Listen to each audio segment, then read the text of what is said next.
સુરતમાં ગુનાખોરીનું પ્રમાણ દિવસે ને દિવસે વધી રહ્યું છે ત્યારે બેસ્તાન વિસ્તારમાં બપોરના સમયે 3 ઈસમોએ લૂંટનો પ્રયાસ કર્યો હતો। બેસ્તાન વિસ્તારમાં આવેલા 4 રસ્તા ઉપર આવેલી શાંતિનાથ જ્વેલર્સની દુકાનમાં લૂંટનો પ્રયાસ થયો હતો। બપોરના 2 થી 2:30 વાગ્યાની આસપાસ 3 લૂંટારુઓ તીક્ષ્ણ હથિયારો સાથે ઘૂસી આવ્યા હતા, જેમણે લૂંટનો પ્રયાસ કર્યો હતો, જેથી દુકાનમાં રહેલા એક આધેડ વયના વ્યક્તિ અને કારીગર દ્વારા પ્રતિકાર કરવામાં આવ્યો હતો। જોકે લૂંટારુઓએ તેમના ગળા ઉપર તીક્ષ્ણ હથિયાર ફેરી દીધા હતા, જેથી તેઓ બંને લોહી લુહાણ થયા હતા।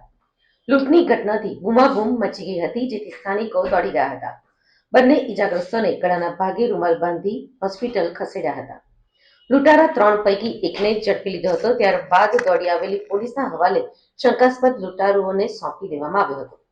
હાલ સમગ્ર લૂંટના બનાવ મુદ્દે પોલીસ દ્વારા તપાસ હાથ ધરવામાં આવી છે અને પકડાયેલા શંકાસ્પદ આરોપીની પૂછપરછ કરવામાં આવી રહી છે।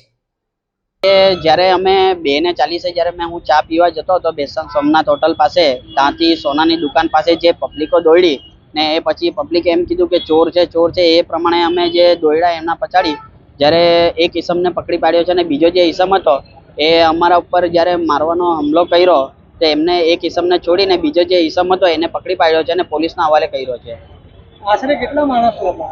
આશરે તો 2 થી 3 માણસ હતા। કોઈ હથિયાર હતું એમના પાસે? જી હથિયાર હતું, બંને ઉપાય હથિયાર હતું ને બંનેઓના છરીમાં લોહી લાગેલો હતો ને મરચાના ભૂકા બી હતા એમની પાસે। આ દુકાનદારને કોઈ ઈજા થઈ? જી ઈજા થઈ છે, બંનેઓમાંથી એકને એટલી ખરાબ સિચ્યુએશન છે અને બીજાને તો થોડુંક સારું બી છે, તો બંનેઓને ઈજા થઈ છે, ગળામાં ચપ્પુનો ઘાવ માર્યો છે। ના, લૂંટપાટ કરવાનો પ્રયાસ કર્યો પણ એ લોકોથી જીવ નહીં, પબ્લિક બૂમાબૂમ પાડવા લાગી તો એ લોકો ભાગી